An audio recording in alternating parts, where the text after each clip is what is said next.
Bom, creio que está na hora de darmos início então a este nosso encontro aqui. Em primeiro lugar, eu quero agradecer-vos a vossa presença, como é óbvio que sem vocês isto não seria nada, no fundo. Agradecer à Catarina a sua presença aqui connosco e para dizer que o título que escolhemos para este nosso encontro é Justiça na Economia. É um título que, na realidade, se adequa aos tempos que atravessamos. Infelizmente, temos na pele, podemos observar todos os dias a injustiça, neste caso, da economia sobre as nossas vidas. Portanto, é um título que é algo que escolhemos para debater hoje, que muito tem a dizer-nos no nosso cotidiano, embora por vezes não queiramos ou queremos passar ao lado dele, mas é um facto que nos afeta a todos. E justiça na economia, porquê? Porque para nós a economia é um instrumento para a justiça, é um instrumento para tornar as pessoas mais iguais, para diminuir a desigualdade. Deve ser assim, pelo menos. Infelizmente, o que nós temos verificado nestes últimos anos, sobretudo, isso é que cada vez mais a economia está a servir para criar desigualdades. O que, de facto, é muito mau para todos nós. Nós notamos isso não só no nosso país, mas a nível global. O que está a acontecer é, de facto, uma cada vez mais desigualdade criada por opções económicas que se tomam e com as quais nós, o povo que não está destes assuntos, sofre no dia a dia. E é exatamente para falar nas opções económicas, nas propostas que se inserem neste âmbito e que irão certamente constar das propostas do caderno eleitoral do Bloco de Esquerda, que nos encontramos aqui hoje para falar sobre elas. E a Catarina Martins vai, sem mais delongas, vai falar sobre elas e provavelmente estará depois disponível para um pequeno debate sobre estas mesmas propostas. Muito obrigado.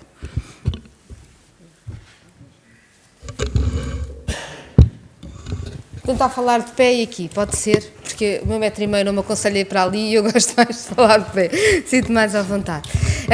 O que eu propunha fazer, boa noite a todos e a todas, primeiro, o que eu me propunha fazer, se vos parecesse bem, é dar um pouco conta do que é o debate que nós temos feito sobre as necessidades e sobre o que deve ser o manifesto eleitoral do Bloco de Esquerda nesta altura, com mais pormenor até sobre aquilo que nós já apresentámos no dia 30, sobre exatamente isto, justiça na economia, como é que a economia tem sido um instrumento de maior desigualdade e qual é a proposta do Bloco de Esquerda para que a economia seja um fator de igualdade e de redistribuição de rendimento, e depois também, muito brevemente, dos outros eixos que iremos apresentar, que iremos debater na Conferência Nacional já do próximo fim de semana, no dia 21 em Coimbra, para que estão todos e todas convidados, é bom que seja debatido, e com esta certeza, ou seja, a conversa está em curso. Todos estes momentos são momentos de construção de proposta que se querem participados. O programa eleitoral do Bloco de Esquerda será aprovado na Mesa Nacional de 5 de julho. E, portanto, cada um destes momentos que estamos a ter de conversa, de debate, em cada um dos sítios do país, é uma forma de nós acrescentarmos, de nós termos ideias, de alargarmos. E, portanto, iria a esta parte da justiça na economia, este primeiro pilar da nossa resposta, para depois também debatermos este e todos os outros. Nós consideramos que era importante, neste momento, o Bloco dar resposta àquilo que foram as principais transformações na economia e na sociedade portuguesa por via da política da austeridade. Ou seja, o Bloco de Esquerda tem uma visão com certeza ampla sobre muitos setores da sociedade, sobre o qual temos debatido, temos tido programa. Lembro que em 2009 tivemos um programa muito completo sobre todas essas áreas, sem abandonar nenhuma luta, sem abandonar nenhuma área. Como é que nós olhamos para o que aconteceu no país nestes anos e como é que lhe respondemos? Nestes anos de austeridade tem acontecido uma tripla transferência de rendimentos no nosso país. Por um lado, uma transferência de rendimentos do trabalho para o capital. Por outro lado, uma transferência de rendimentos entre o que era público para rendas privadas. E, finalmente, uma transferência de rendimentos do que era do nosso país, do que aqui estava, para o exterior. E é esta tripla transferência que nos vem empobrecendo que queremos responder. Esta tripla transferência tem sido feita de vários modos. Um deles é logo o ataque aos salários. Nunca os salários em Portugal representaram tão pouco do rendimento nacional do nosso país. Para terem uma ideia, depois do 25 de Abril e quando se começou a construir o Estado Social, os rendimentos do trabalho, salários, pensões, chegaram a representar 70% do todo do rendimento nacional. Agora representam 43%.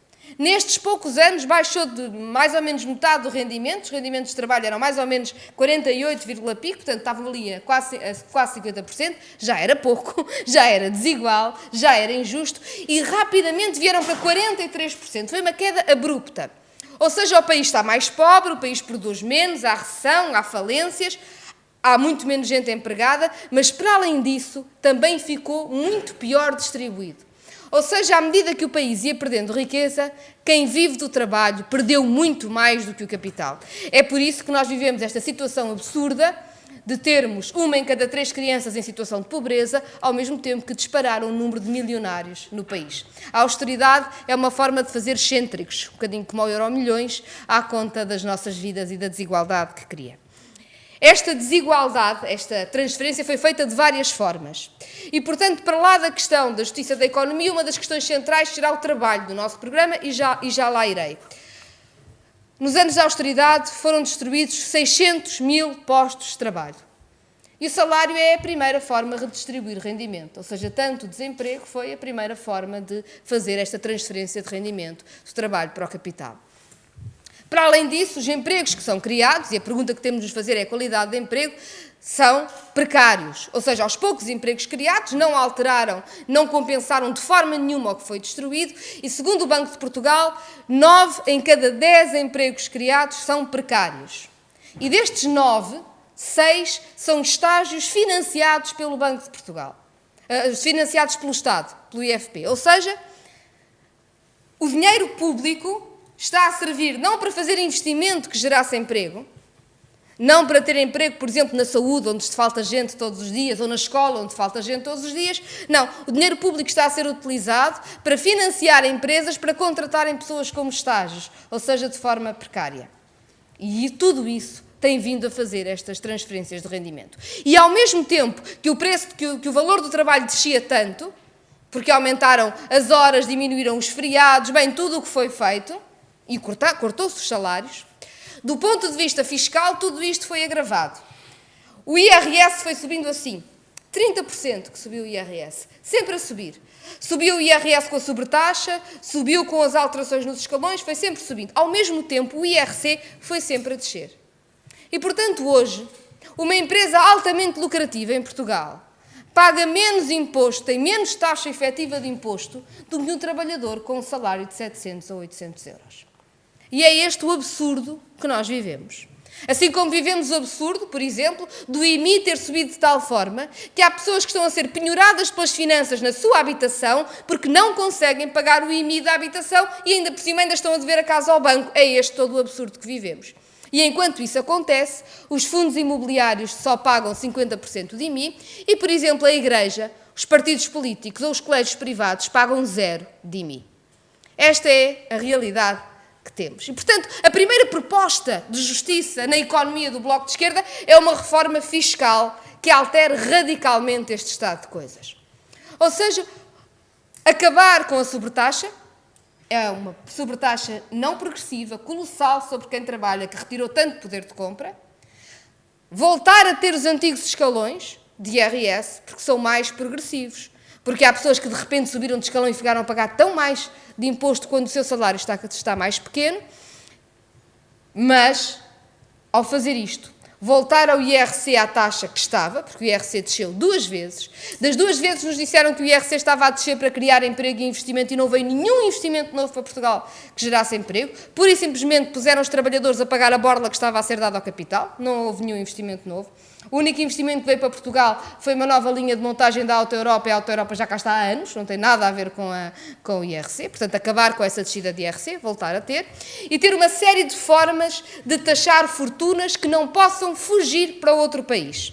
Ou seja, não só ter um novo escalão de IRS sobre os rendimentos mais altos, de todos, aliviando o IRS de todas as outras pessoas, portanto, para salários mesmo muito altos, rendimentos muito altos, um escalão, como tributar as empresas sob a sede efetiva, ou seja, para não deixar, o que acontece neste momento é que as empresas do antigo PSI 20, hoje PSI 18, estão quase todas com a sede na Holanda e não pagam cá impostos. Mas há maneiras do Estado se proteger disso. O Estado pode obrigar a que exista um conceito de sede efetiva para tributar impostos, pode tributar ativos financeiros que não sejam produtivos, ou seja, que não sejam investimento, que não sirvam para nada, pode ir lá tributar, ou seja, há uma série de formas de tributar as grandes fortunas, o dinheiro que está parado, o dinheiro que é só para troca financeira e que não faz nada de produtivo. E o que nós nos propomos para equilibrar, para fazer essa justiça na economia, é, em primeiro lugar, isso.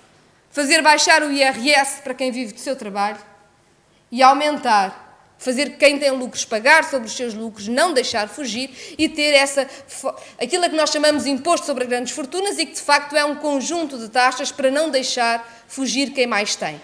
Porque um imposto simplesmente não chega, porque, como sabem, têm muitos bons advogados para fazer planeamento fiscal e põem a sede noutro sítio qualquer. Portanto, aquilo a que nós dizemos, imposto sobre grandes fortunas, é de facto um conjunto de taxas diferentes sobre património muito alto, ativos financeiros muito alto, para não deixar que fujam para o outro lado. Simultaneamente, no IMI, defender quem tem habitação própria permanente. Muitas vezes foi obrigado a comprar a casa pelo sistema que estava instalado, que não havia possibilidade de arrendamento, está com a dívida para a vida ao banco, que a taxa de IMI da habitação própria permanente seja mais baixa, ao mesmo tempo que a taxa, que toda a gente tem estado isento, a Igreja, os partidos políticos, os colégios privados, os fundos imobiliários, passem a pagar IMI e, claro, as casas devolutas. Aquelas que estão vazias, na mão da banca, à espera que o mercado imobiliário mude, passem a pagar muito mais IMI, porque nós não podemos ter gente sem casa e casas vazias no nosso país. Portanto, o primeiro ponto é esse, reforma fiscal, depois com vários pormenores poderemos discutir se quiserem. Pois há um segundo ponto essencial no nosso país, para ter justiça na economia, que é uma disputa forte que está a acontecer em toda a Europa e que nós vamos a ela também. E tem a ver com a dívida pública. Nós temos tido o governo bastante contente porque os juros da dívida estão baixos. E é verdade. O Banco Central Europeu, depois de muito tempo sem fazer nada, decidiu ser uma garantia da dívida dos países da zona euro, porque estava tudo mais ou menos a ir por água abaixo, e os juros da dívida diminuíram.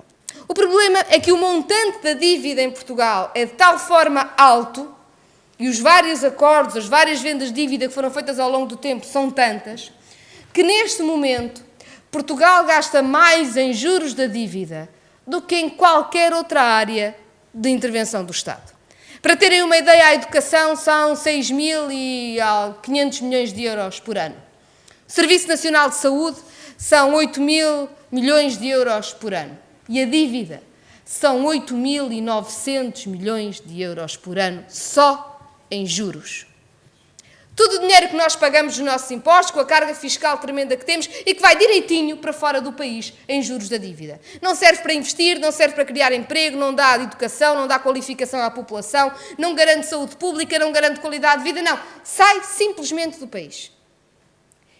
E se Portugal continuar a cumprir com esta mania do bom aluno que se vai atirando do abismo, as imposições europeias, significa que, a partir do próximo Orçamento do Estado, a este valor monstro, é preciso acrescentar a cada ano mais 1/20 da dívida que ultrapassa os 60% do PIB. Isto parece muito complicado, mas basicamente é preciso pagar, além destes juros todos, pagar na dívida um extra de 5.800 milhões de euros. É quase o que se gasta em toda a educação durante um ano inteiro. E isto não é possível. Porque o país não tem emprego, porque o país não tem salários dignos, porque há urgências em ruptura, porque as escolas não começaram o ano letivo, porque há alunos com necessidades especiais que estão até hoje à espera do apoio que nunca tiveram, porque há tanta coisa no nosso país que se está a desfazer e, portanto, nós precisamos é de investir, não podemos cortar mais. É impossível. Portanto, a proposta que nós fazemos é renegociar a dívida. Não é nova. Quando nós a fazíamos há uns anos chamavam-nos caloteiros, não há agora ninguém que não perceba que é preciso renegociar a dívida. E mais, o Estado português, o governo português tem vindo a renegociar a dívida, pela simples razão de que é impagável. Quando chega ao montante, renegocia mais um prazo, troca umas dívidas, não pode pagar, é impossível. Só que o tem feito sempre, sem alterar as regras do jogo da sangria do país. Porque faz sempre o mínimo possível para adiar o pagamento e continuar a fazer austeridade. E porque não saiu ainda da lógica criminosa para o nosso país, de uma dívida que, como tem rating lixo, ou seja, os mercados chamam a nossa dívida lixo, é o que as agências de notação financeira classificam. Por muito que o governo se gabe dos juros baixos, continuamos a ter rating lixo. E continuamos a estar dependentes dos mercados que nos dizem que o rating é lixo e fazer tudo o que eles mandam. O que é que isto quer dizer? Quer dizer que quem compra dívida pública portuguesa não são fundos de longo prazo. São fundos especulativos que apostam contra o nosso país. Além de comprarem dívida, fazem coisas chamadas CDS, Credit Default Swaps, isto tem tudo nomes muito complicados, mas basicamente é como um jogo de casino. Eu compro dívida e ao mesmo tempo compro um produto financeiro que aposta se o país vai ou não pagar. Nós estamos na mão de credores, ou seja, aquilo que chamam credores, além dos institucionais, e já lá vou, os privados estão a apostar contra o país. E o que nós defendemos é que é preciso uma renegociação da dívida com todos, privados e institucionais. E que faça o seguinte, em relação aos institucionais, que é a Troika, não é o FMI, o Mecanismo de Estabilidade Financeira, o Banco Central Europeu, que basicamente têm de assumir connosco a responsabilidade da situação do nosso país económica. Essa é, aliás, a batalha que a Grécia está a fazer, que é muito difícil. Eu não ia prolongar-me sobre ela, mas depois podemos também conversar sobre ela, porque julgo que é muito relevante para os tempos que estamos a viver. Mas, enfim, o memorando da Troika foi em boa medida desenhado também por estas instituições, pelo PSD, pelo CDS e pelo Partido Socialista, como sabem. E estas instituições diziam-nos que depois destas políticas foram corresponsáveis pela ideia que depois destas políticas a dívida pública estaria numa trajetória controlada e o déficit também. E isso não aconteceu. Nós não atingimos ainda, mesmo depois de termos cortado tudo e termos vendido o país todo ao desbarato, ainda não conseguimos o déficit que era suposto termos atingido há 2 anos. Segundo o que estava no memorando da Troika. E a nossa dívida, que devia estar já numa trajetória descendente e em 114% do PIB, está em mais de 130% do PIB. Nada do que disseram aconteceu. Provavelmente porque as metas também não era o que interessava. Como sempre disse Jean-Claude Juncker, as metas não interessam, por isso é que sempre renegociaram metas. O que lhes interessavam eram as políticas que transformam o país, as leis laborais, o Estado Social, as privatizações, etc. Mas, portanto, é preciso ter uma renegociação da dívida que corte na dívida institucional, que corresponsabilize estas entidades pelo que aconteceu. Porque se não corresponsabilizarmos os credores institucionais, acontece o mesmo que aconteceu na Grécia, que fez uma renegociação da dívida só com os privados e ficou pior do que estava. É preciso, portanto, exigir as responsabilidades aos credores institucionais. E quanto aos privados, é preciso ter outra relação. E há experiências históricas de como pode ser feito. Há até cálculos que dizem que se Portugal prolongar muito os prazos e descer muito os juros, nem precisa de cortar nos montantes. Mas, enfim, num processo de renegociação, debate-se, renegocia-se, é preciso mostrar força, é preciso mostrar determinação e chega-se a uma conclusão. Mas há algo que nós sabemos que já foi usado na Europa, que foi depois da Segunda Guerra Mundial, quando a Alemanha passou a ter os juros indexados ao crescimento económico. E esta deve ser uma reivindicação forte nossa. Porquê? Para, em vez de termos credores que apostam no default, na falência do país, termos credores que sabem que ganharão mais quanto maior for o crescimento económico do país. Porque essa é a única forma de algum país alguma vez equilibrar as contas públicas, criando emprego e tendo dignidade na nossa vida todos os dias. Nós queremos contas equilibradas porque toda a gente quer um país com contas equilibradas. O problema é que nenhum país tem contas equilibradas se estiver cada vez mais pobre. A pobreza não paga dívidas e nós não aceitamos que se cumpra todos os contratos, até os mais lesivos, com os credores, ao mesmo tempo que não se cumprem os contratos com os salários dos funcionários públicos ou com os pensionistas. Portanto, basicamente, o segundo eixo da proposta é este mesmo: renegociar a dívida para libertar recursos. Estas propostas de uma reforma fiscal e de renegociar a dívida, juntamente com cumprir as decisões do Tribunal Constitucional, ou seja, pagar por inteiro os salários dos funcionários públicos e manter as pensões, porque que se saiba, os funcionários públicos não passaram a trabalhar menos para estar a ganhar menos, pelo contrário, trabalham mais, e se o Tribunal Constitucional diz que é inconstitucional, a discussão não é se é devolvido de 20 em 20 ou de 40 em 40, tem de ser, é preciso repor os salários, assim como as pensões, são um contrato que é feito. Com estas medidas de reposição de salários, de deixar de proteger as pensões, de fazer uma reestruturação da dívida que ponha a dívida em valores próximos dos 60% do PIB e os juros indexados ao crescimento da economia, e com uma reforma fiscal que vira o jogo, o que nós somos capazes de fazer, repondo também os apoios sociais essenciais, nomeadamente o abono de família, que foi cortado a 500 mil de crianças, e o apoio às pessoas em situação de desemprego que estão na carência económica, e que, só para que saibam, custa menos de metade do que custou o novo banco dar subsídio de desemprego a todas as pessoas desempregadas em Portugal que estão sem nenhum apoio. Portanto, nós temos dinheiro para isso. Se tivermos para o BES, temos com certeza para os desempregados. Mas, como digo, com estas medidas conseguiríamos duas coisas. A primeira é que o rendimento das pessoas, todos os meses para viverem, fosse devolvido em rendimento às pessoas 6 mil milhões de euros que foram retirados ao longo destes anos. 6 mil milhões de euros para todas as famílias, não é para cada uma. Mas isto pode significar coisas tão simples como uma família com salário médio com 2 filhos, ter por mês mais 200, 300 euros para viver, porque foi precisamente aquilo que perdeu nestes anos e de que precisa para ter uma vida com o mínimo de dignidade. Por outro lado, proposta a proposta permite libertar para haver investimento, para poder haver crescimento económico, para se criar emprego, porque é isso que precisamos, de emprego com dignidade.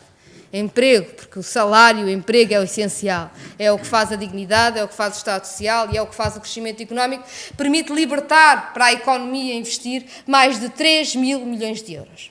Esta é a nossa proposta, devolver rendimento às pessoas, equilibrar o jogo e dar capacidade ao país de fazer investimento para criar emprego. E depois, claro, isto em grandes linhas foi o que apresentámos já no dia 30 de maio, e depois, claro, as propostas para as outras áreas, desde logo o trabalho, em que a reconstrução da contratação coletiva é essencial, porque a contratação coletiva foi praticamente destruída. De 2 milhões de pessoas com contratação coletiva passámos para 200 mil. O fim da contratação coletiva, que é uma tragédia para o país, é um drama em particular para todas as pessoas que são mais vítimas de desigualdade ou de discriminação. Piorou a situação das mulheres no trabalho e muito com o fim da contratação coletiva, como piorou a situação de todas as minorias, ou seja, o medo, a chantagem, o conservadorismo voltou em força e é preciso reconstruir a contratação coletiva pelos direitos de todas e de todas, pela dignidade, por isto de andarmos de cabeça erguida no nosso país. O Estado Social perdeu imenso. Temos um número de alunos por turma inexplicável, falta de professores, colapso nas urgências, não há médicos de família, a política cultural tornou-se uma anedota, praticamente não existe, na ciência estamos a perder todas as pessoas que podem sair do país porque deixaram de ter aqui capacidade para estar, política de habitação social praticamente não existe e o IRU está a expulsar pessoas das suas casas e, portanto, nas mais variadas áreas temos uma falência das condições de igualdade e de emancipação. Mas aqui nós temos a seguinte posição, não nos basta defender o Estado Social que tínhamos, porque o Bloco sempre foi crítico de uma escola que não ultrapassava as desigualdades que já existiam na sociedade. Como sempre foi crítico de um Serviço Nacional de Saúde que nunca deu um médico de família a todas as famílias. Como sempre foi crítico de uma política cultural que não era emancipatória, como de uma política de ciência que assentava na precariedade. E, portanto, o que nos propomos no Estado Social é defender o Estado Social como o pilar da solidariedade, da igualdade, da emancipação, que promove o desenvolvimento, permite a qualificação, a qualidade de vida, permite que um país cresça, no melhor sentido da palavra, mas não só numa lógica defensiva sobre o que tínhamos, mas numa lógica ofensiva de todas as emancipações e de todas as igualdades. Há depois um quarto ponto do nosso manifesto, que é o da justiça, e a justiça para nós tem várias áreas. Desde logo o acesso à justiça, que está dificultado por custas judiciais impossíveis e por um sistema que está praticamente paralisado e não funciona. É preciso mexer a sério. É preciso haver capacidade, é preciso haver um defensor público. É preciso que as pessoas possam ser defendidas face a uma administração e a uma máquina que as tritura sem elas terem capacidade de defesa. E é preciso exigir muito mais à nossa justiça, que é muito branda e, acima de tudo, muito lenta com o crime económico. É depois preciso combater a corrupção a sério, o que significa exigências de transparência, regimes de incompatibilidades e impedimentos, períodos de nojo, que não se possa passar do trabalho público para a empresa privada como se passa até agora, e que essas responsabilidades de transparência não são só dos deputados e dos ministros. Têm de ir para os gabinetes de quem faz os negócios em nome do Estado.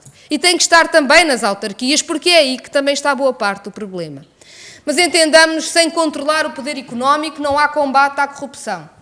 Em 30 anos de alternância de governos PSD-PS, o BES esteve sentado em todo o Conselho de Ministros. Todos eles teve alguém do BES lá sentado e isso mostra bem boa parte do nosso problema.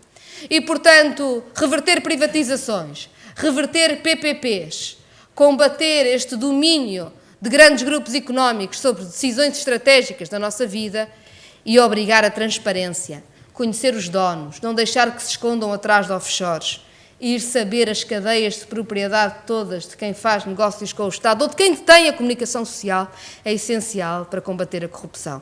Sem combate ao crime económico e sem uma transparência também no poder económico, não há combate à corrupção. Finalmente, para nós a justiça é, como sempre foi, o combate a todas as discriminações e desigualdades. Os imigrantes continuam a ser vítimas, muitas vezes sem defesa, como as mulheres, como tantas minorias, e é preciso em todas essas áreas criar mecanismos para as pessoas fazerem valer os seus direitos. Os direitos também das pessoas gays e lésbicas, transexuais, direitos à adoção, tudo o que tem a ver com uma vida plena. Temos tido uma maioria conservadora de direita que acha que na economia o Estado não pode ter opinião. Na energia pode mandar o Estado chinês, nós não podemos ter opinião. Mas quando chega à vida das pessoas, à vida familiar das pessoas, já se pode decidir quem é que tem filhos ou quem é que não tem filhos. Vamos ser claros sobre isso. A liberdade, a felicidade, os afetos devem ser vividos por todas as pessoas de uma forma plena. E é sobre isso que nós lutamos. Lutamos também, claro, para que coletivamente a democracia valha alguma coisa. E é por isso que o último ponto do nosso manifesto é sobre bens comuns, capacidade produtiva e ambiental do país, porque bens comuns é o que nós temos de defender para que haja futuro. Bens comuns é a água, mas é também o subsolo marinho que Álvaro Santos Pereira concedeu a multinacionais canadianas para explorar nos Açores. É o subsolo. Bens comuns são os transportes coletivos que querem privatizar para depois andarem a pagar ao quilómetro, quer haja gente nos autocarros e no metro, quer não haja, como já fazem com as ex-scuts e os quilómetros de autoestrada. Bens comuns são setores estratégicos e monopólios naturais. Precisamos do controle público desses bens comuns para assegurar a defesa do ambiente, mas para assegurar também que podemos ter capacidade produtiva, industrial, agrícola e de pescas. Porque um dos maiores problemas do nosso país é o preço da energia e por isso ele deve ser controlado de uma forma pública. Porque não podemos continuar a ter um país que é completamente financeirizado. Nestes anos de austeridade, em que nos prometeram uma nova economia exportadora, de facto o que aconteceu foi que o mercado interno caiu de tal forma que a indústria que sobreviveu conseguiu vender coisas lá para fora, mas não passámos a produzir mais. E quando olhamos para o país hoje, vemos que a indústria produz menos agora do que produzia há 5 anos. A agricultura está menos presente do que estava há 5 anos, há menos terreno trabalhado e há menos emprego na agricultura. A pesca também desceu. E o único setor em Portugal que aumentou o seu peso no PIB e que até aumentou o emprego foi o setor financeiro e dos seguros. E por isso, vamos mesmo num muito mau caminho. Preocupar-nos com a ideia dos bens comuns e da capacidade produtiva do país é querermos verdadeiramente libertar-nos de uma economia do lucro fácil a curto prazo para uns poucos, à conta da vida de todos nós. E é isto que está em debate em grandes linhas e agora calo-me para podermos conversar todos sobre isto ou outra coisa qualquer.